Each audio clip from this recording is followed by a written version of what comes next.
आता सुरू होत आहे देशाचा सगळ्यात मोठा खटला, आपकी अदालत रजत शर्मा यांच्या बरोबर.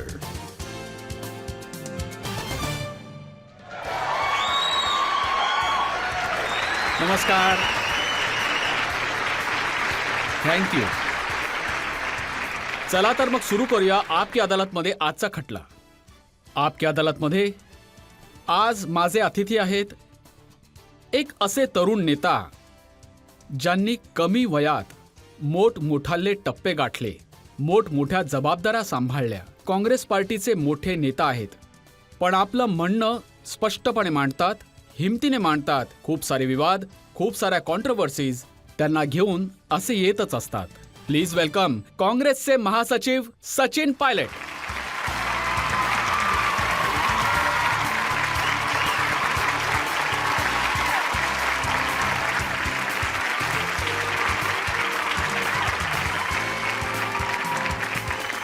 आणि आपल्या अदालतमध्ये आजचे आपले जज आहेत नामवंत पत्रकार जे राजस्थानच्या राजनीतीला जाणून आहेत, सचिनला खूप चांगलं ओळखतात. Please welcome Sanjeev Srivastava.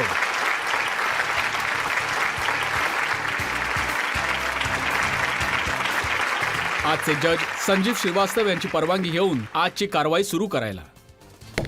कारवाई सुरू केली जावी रजत साहेब. आणि सचिन पायलट यांच्यावर पहिला आरोप लागण्याआधी एक नजर टाकूया सचिन पायलट यांच्या पॉलिटिकल करिअरवर. काँग्रेस पार्टीचे राष्ट्रीय महासचिव सचिन पायलट नवीन पिढीच्या निवडक नेत्यांपैकी एक आहेत, ज्यांच्याकडे आपला सपोर्ट बेस आहे.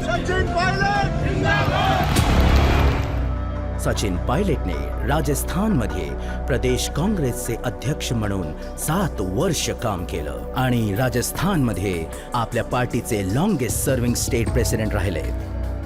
सचिन पायलटच्या नेतृत्वाखाली 2018 मध्ये काँग्रेसने विधानसभा निवडणुकीत विजय मिळवला. सचिन पायलट मुख्यमंत्री बनता बनता राहिले. काँग्रेसने त्यांना डेप्युटी चीफ मिनिस्टर बनवलं. मग मुख्यमंत्री अशोक गेहलोत यांच्याशी विवादानंतर सचिन पायलट यांना मंत्री सोडून दिलं. यावेळेच्या विधानसभा निवडणुकीत सचिन पायलट स्वतःची निवडणूक तर जिंकली, पण काँग्रेसचा पराभव झाला. सचिन पायलट आता काँग्रेस संघटनेमध्ये महासचिव आहेत आणि त्यांच्याकडे छत्तीसगडची जबाबदारी आहे. सचिन पायलट फक्त 26 वर्षाचे असताना लोकसभेचे मेंबर म्हणून निवडले गेले. डॉक्टर मनमोहन सिंग यांच्या सरकारमध्ये सचिन पायलट यांच्याकडे कॉर्पोरेट अफेअर्स मिनिस्ट्रीचं इंडिपेंडंट चार्ज होता. हे कम्युनिकेशन आणि इन्फॉर्मेशन टेक्नॉलॉजीचे मिनिस्टर ऑफ स्टेट देखील होते. सचिन पायलटला वर्ल्ड इकॉनॉमिक फोरम मध्ये यूथ ग्लोबल लीडर म्हणून ओळखलं गेलं. सचिन पायलटची अजून एक ओळख आहे टेरिटोरियल आर्मीमध्ये रेग्युलर ऑफिसर कमिशन म्हणून ओळखले जाणारे पहिले युनियन मिनिस्टर म्हणून सचिन पायलट आता टेरिटोरियल आर्मीची 124 सिख रेजिमेंट मध्ये कॅप्टनच्या रँकवर आहे. वॉर्टन स्कूल युनिव्हर्सिटी ऑफ पेन्सिल्व्हेनिया मधून MBA. सचिन पायलट आपकी अदालतमध्ये आपली वकिली स्वतः करतील. चला तर सुरू करूया आजचा खटला. आपकी अदालतमध्ये पहिला आरोप सचिन पायलटवर. आपकी अदालतमध्ये काँग्रेस लीडर सचिन पायलटवर आरोप आहे की यांच्या राजकारणाच्या खेळामध्ये अयोग्य आहे. सचिन, तुमचे वडील राजेश पायलट यांनी तुम्हाला ज्या मॅनेजमेंट इन्स्टिट्यूटमध्ये पाठवलं होतं अमेरिकेला, तिथून बाहेर पडलेल्यांची लिस्ट मी बघत होतो. एलन मस्क, वॉरन बुफे, सुंदर पिचाई हे ते लोक आहेत ज्यांनी करोडो अब्जो डॉलर्स कमवलेत आणि तुम्ही त्या मार्गावर जाण्याऐवजी राजकारणात आले. या देशामध्ये जर शिक्षित लोक, काही तत्वांना आणि विश्वासाला मांडणारी लोक, चांगले शिक्षित लोक राजकारणात येतात, मग पार्टी कोणतीही असो, तर हा देशासाठी चांगला संकेत आहे. आता कोणाला हवेत की कमी शिकलेले लोक या देशाचं नेतृत्व करतील किंवा देशात कायदा बनवतील, तर चांगली पार्श्वभूमी, चांगलं शिक्षण, क्वालिटी एज्युकेशन मला वाटतं प्रत्येक क्षेत्रात गरजेचं आहे, पण राजकारणात जास्त महत्त्वाचं आहे. म्हणून मला तर वाटतं की तुम्ही आनंदी व्हायला हवं की हा इलॉन मस्क आणि अमके डमके लोक करोडो रुपये कमवत आहेत आणि त्या इन्स्टिट्यूटमधून शिक्षण मी घेतलं आहे. कुठं ना कुठं, कधी ना कधी, जेव्हा मी राजकारणात आहे किंवा सदनात आहे, पार्लमेंटमध्ये आहे, विधानसभेत आहे, सरकारमध्ये कायदे बनवायचे आहेत, अधिकार क्षेत्र बनवायचं आहे, डिबेट करायची आहे, लोकांशी बोलायचं आहे, मग चांगला शिकलेला माणूस गेला की सगळ्यांना बरं वाटतं की आपल्या देशामध्ये एक चांगला पण शिकलेला या माणूस पण चांगल्या आहे. शिकलेल्या व्यक्तीला स्ट्रगल नाही करावं लागलं, धक्के नाही खावे लागले, पॅराशूट मधून उतरले आणि पार्लमेंटमध्ये पोहोचले. आता असं आहे की तुमचं बरोबर आहे. तुम्ही म्हणालात की मला खूप कमी वयामध्ये माझ्या पार्टीने संधी दिली, पण ज्या 25 लाख लोकांच्या क्षेत्रातून मी निवडून येतो त्यांच्या विवेकाला मी सलाम करतो, कारण त्यांनी चांगला शिकलेला माणूस निवडला. पहिली गोष्ट. दुसरी गोष्ट मी, कारण माझ्या स्वर्गीय वडील राजकारणामध्ये होते, तर त्याचा मला लाभ झाला. पहिल्या निवडणुकीत लोक मला ओळखत होते, पण जेव्हा 5 वर्षानंतर मी लढायला गेलो, जेव्हा तिसऱ्यांदा निवडणूक लढलो, 5व्यांदा लढलो, तेव्हा लोकांनी माझं प्रमाणपत्र बघितलं. तू काय केलं आहेस?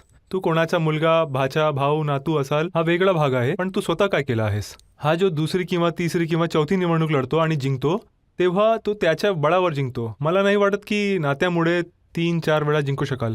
पहिल्यांदा तुम्हाला मदत मिळते त्या दारामध्ये प्रवेश करण्यासाठी, पण त्याचा दुसरा पैलू हा, रजतजी, की जेव्हा लोक तुम्हाला ओळखतात किंवा तुमच्या नावाला ओळखतात, तर तुमच्या परफॉर्मन्सला जज करतात की कमीत कमी निदान तुमच्या बाबा, आजोबा, मामापर्यंत करायचं आहे किंवा त्याच्यापेक्षा जास्त करायचं आहे. हे एक बर्डन असतं, एक प्रेशर असतं, जे मला चांगलं वाटतं. पण शेवटी निर्णय जनतेचा असतो. पब्लिक निवडणूक जिंकवते, त्यांची मोठी लिस्ट आहे.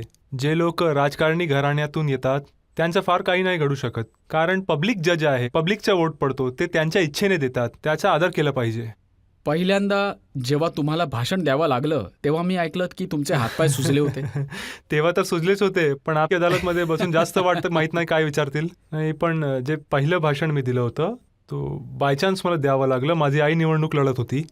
मी लहान होतो तेव्हा, 12-13 वर्षाचा होतो. तर मला अचानक त्या गावाच्या सरपंचानी सांगितलं की यांचा मुलगा पण बसलाय, तो पण भाषण देईल. मी इतका घाबरलो होतो रजतजी भाषण देताना. 1-2 मिनिट बोललो असेल मी. मला वाटलं की किती तास झाले, लवकर हे भाषण संपू दे आणि मी पडून जातो इथून. पण तो एक असा प्रसंग आहे जो मला कायम लक्षात राहील. तुमचे वडील राजेश पायलट मल्टी डायमेन्शनल होते. त्यांचं काश्मीरच्या राजकारणात पण रुची होती जितकी पंजाबच्या टेररिझममध्ये, जितकं नॉर्थ ईस्टमध्ये, आणि प्रत्येक ठिकाणी प्रत्येक पार्टीमध्ये त्यांचे मित्र होते आणि त्यांची महत्वाकांक्षा होती प्रधानमंत्री बनण्याची. मग तुमची पण काही स्वप्न आहेत, महत्वाकांक्षा आहेत? हे बघा, राजकारणामध्ये पद आणि पोस्ट आपल्या कामाने आणि मेहनतीने मिळतात, पण कधी कोणाला काय जबाबदारी मिळेल हे आपल्या हातात नाही आहे. कर्म करणे आपल्या हातात आहे. आणि मला राजकारणामध्ये जवळपास 23-24 वर्ष झाले आहेत आणि मला मेहनत करण्याची इच्छा आहे आणि मला यश संपादन करण्याची इच्छा आहे. माझं मन सांगतं मी काही काम करेन तर मनापासून करेन, चिकाटीने करेन आणि यश प्राप्त करू, पण मुद्द्यांचं यश मिळायला हवं. व्यक्तिगत महत्त्वाकांक्षा पूर्ण करण्यासाठी जर तुम्ही मेहनत करतात तर ती जास्त काळासाठी लाभदायक नाही ठरत. आता तरी माझं ध्येय हेच आहे की मी माझ्या पार्टीसाठी काम करेन आणि आज आमच्या पार्टीला गरज आहे मेहनत करण्याची, निवडणूक जिंकण्याची, तर त्या दिशेला माझा फोकस आहे. हे तर तुम्ही बरोबर म्हणालात, पार्टीला गरज आहे खूप मेहनतीची. जनतेला काही प्रश्न विचारायचे असतील तर 1-2 प्रश्न विचारू शकता. राम मंदिरमध्ये रामलल्लाची प्राणप्रतिष्ठा झाली आहे. आपण रामलल्लांच्या दर्शनासाठी अयोध्येला कधी जाणार आहात?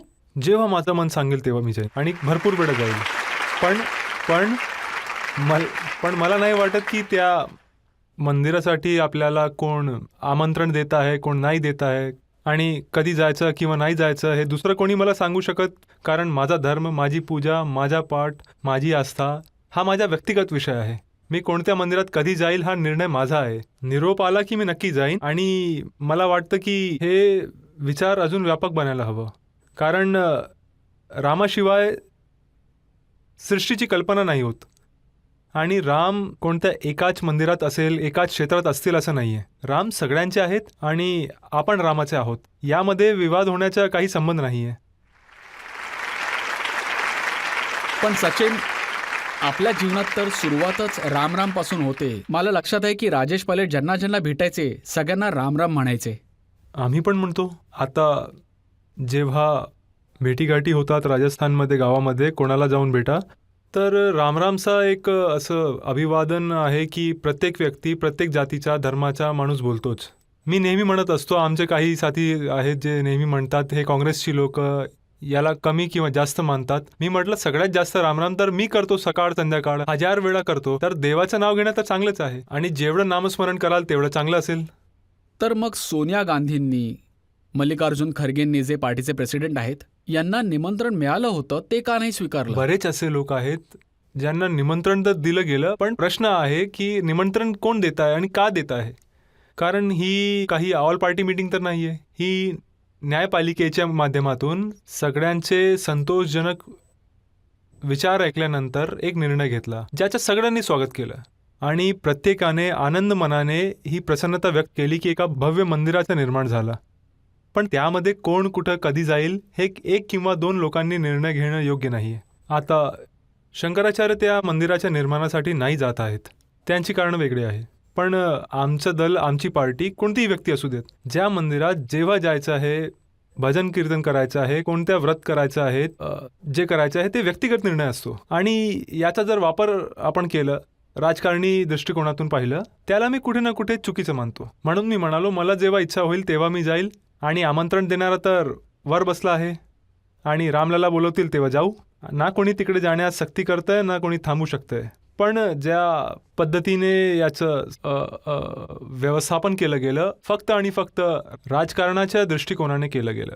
तर बऱ्याच अशा नेत्यांना बोलवलं गेलं. मला तर निमंत्रण नाही दिलं ना, मला त्याची गरज वाटते. मला जेव्हा वाटेल तेव्हा मी जाणार आणि घोषणा करून जाईल मी. कोणी थांबवणार आहे मला? काँग्रेसचे बरेच सारे नेता आहेत, प्रमोद कृष्णम आहेत, हे लोक तिथे गेले आणि यांचं म्हणणं आहे की काँग्रेस पार्टीच्या लिडरशिपने या निमंत्रणाला लाथाडून चांगलं नाही केलं, हे भगवान रामाचं हे बघा, अपमान आहे. यामध्ये 2 मतं असतात, कोणाचं चांगलं असतं तर कोणाचं वाईट असतं. आणि जसं मी म्हणालं की आमच्या पार्टीमध्ये असं नाहीये की नाही, आमच्या ज्या प्रतिस्पर्धा करणाऱ्या पॉलिटिकल पार्टीज आहेत ते असं चित्र उभारतात की हे या निर्णयाने खुश नाही आहेत, यामध्ये यांना संकोच वाटतं. असं नाहीये बाबा, आपण सगळे या धर्माला मानतो. हे आपलं व्यक्तिगत आपलं घर आणि मनातली गोष्ट आहे. पण निमंत्रण जे होतं ते मला असं वाटलं की ते ज्या पद्धतीने सादर केलं गेलं, फक्त काँग्रेस पार्टीलाच नाही तर बऱ्याच लोकांना निमंत्रण केलं गेलं. खूप लोक गेले तिथं, कारण यामध्ये कुठं ना कुठं राजकारण दिसत होतं, म्हणून त्यांनी नकारलं तिथं जाण्यास. आता मला सांगा, ज्यामध्ये सुपरस्टार रजनीकांत गेले, त्यात अमिताभ बच्चन गेले, आलिया भट गेली, कॅटरीना कैफ गेली, ही राजनीती होती का? त्या लोकांना हे बघा, हे तर असं आहे त्यांचं. पण जे 1,28,00,000 लोक नाही गेले, 128 करोड लोक नाही गेले, ते सगळे नास्तिक आहेत का? मी विचारू इच्छितो, एवढे सगळे लोक इथं बसलेत, तुमच्यापैकी कोणाला निमंत्रण आलं? मला पण नाही आलं. पण आलिया भट आणि रणबीर कपूरला आलं. पण याचा अर्थ असं तर नाही की ते म्हणाले जास्त असतील. कंगना रनौतला म्हणून बोलवलं त्यांना होतं. पण आलंय. तर हे मी एक सांगतो, ही जी लिस्ट जी आहे कोण बनवत आहे बाबा? हे जे लोक बसलेत हे निमंत्रणाचे लायक नाहीत का? मग हा जो पक्षपात सुरू आहे हा का आहे?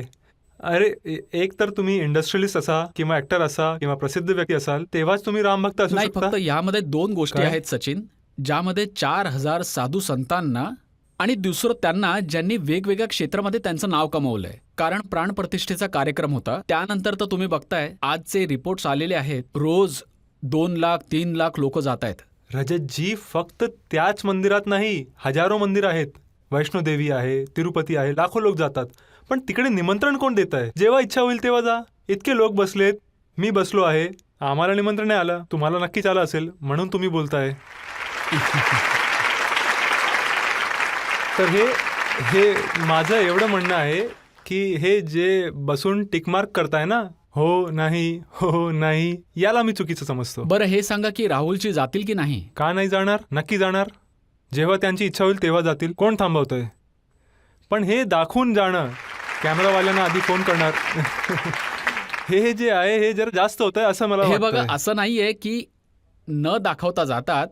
राहुलजी मंदिरामध्ये कसे जातात याचा फोटो मी तुम्हाला दाखवू शकतो. पण अच्छा एक हे म्हणणं खूप सोपं आहे नाही, की रजतजी. न दाखवता पण नाही, जातात. नाही. त्यांनी पण हे मी सगळं सांगतो. बोलून मी दाखवलंय की सांगतो मी काय जेव्हा आहे. जातो तेव्हा गुपचूप जातो. तुम्ही- हा माझ्या व्यक्तिगत आस्थेचा प्रश्न आहे. हे तुम्ही व्यक्तिगत नाही पण एक धारणा बनली आहे की ते नाही गेले तरी शिव्या खातील, गेले तरी शिव्या खातील. तुम्ही ठरवा एक की काय करायला हवं. त्यांनी अवस्थाच अशी बनवली आहे की कोण काय बोलू शकत. तरी पण आता बघूया. बघा, हे म्हणणं फार सोपं आहे की माझ्या व्यक्तिगत आस्थेचा प्रश्न आहे, मी जातो तेव्हा कोणाला दाखवत नाही, पण कसे दाखवतात ते बघूया.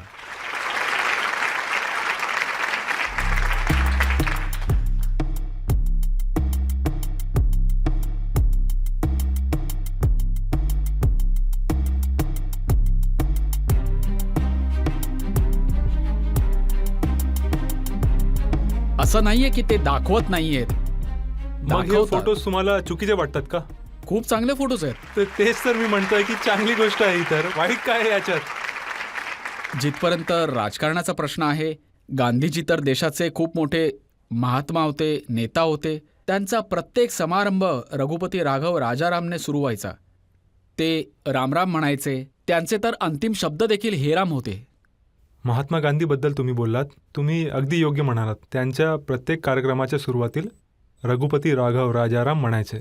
पण तुम्ही संपूर्ण सांगा, त्यांच्यापेक्षा मोठा धर्मनिरपेक्ष माणूस पूर्ण जगात नव्हता. ईश्वर अल्लाह तेरो नाम म्हणायचे की नाही म्हणायचे? आता एडिट करून टाकतात, ते बोलू नाही देत. यासाठी की ते आजच्या काळात सूट करत नाही.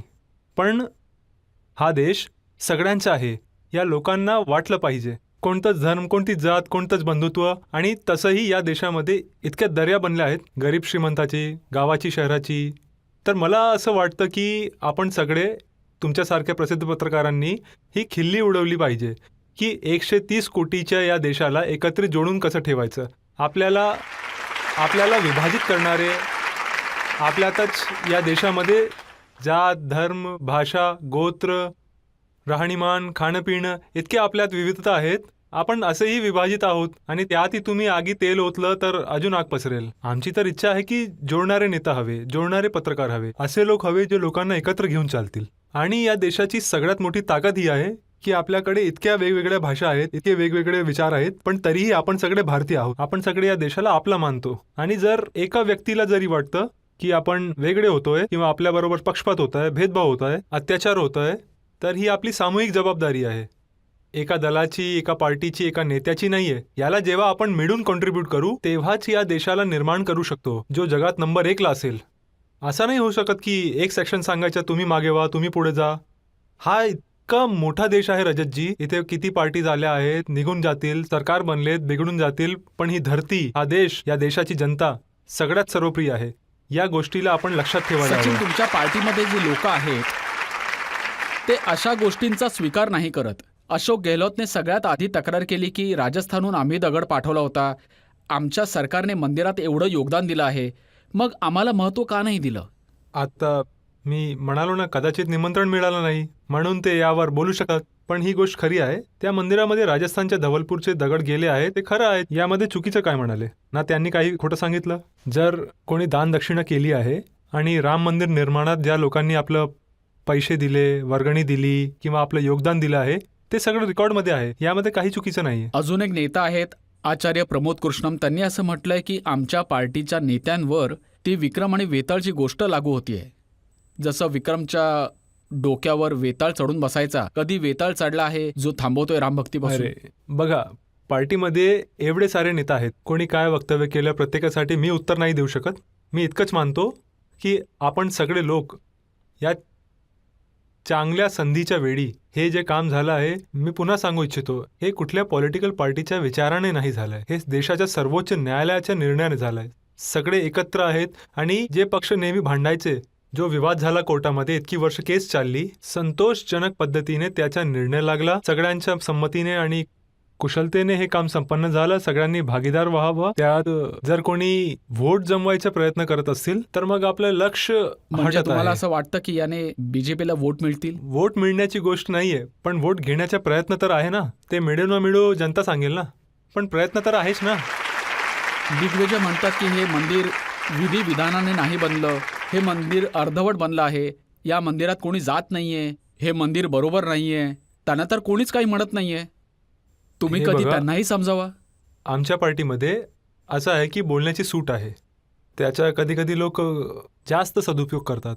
तर ते कधी कधी अशा गोष्टी बोलून जातात जे असू शकत की पार्टीच्या मताशी सहमत नसतील. आमच्याकडे स्वतंत्रता आहे बोलण्याची, तर त्याचं आम्हाला नुकसान भरपाई करावं लागते. पण ज्या स्टेटमेंटबद्दल तुम्ही बोलताय, बऱ्याच अशी गोष्टी आहेत ज्याच्याशी व्यक्तिगत रूपाने मी सहमत नाहीये. आणि असेही लोक आहेत, सॅम पिटोडासारखी लोक, जे म्हणतात की मंदिर बनवण्याचा काय फायदा, हॉस्पिटल बनवलं असतं.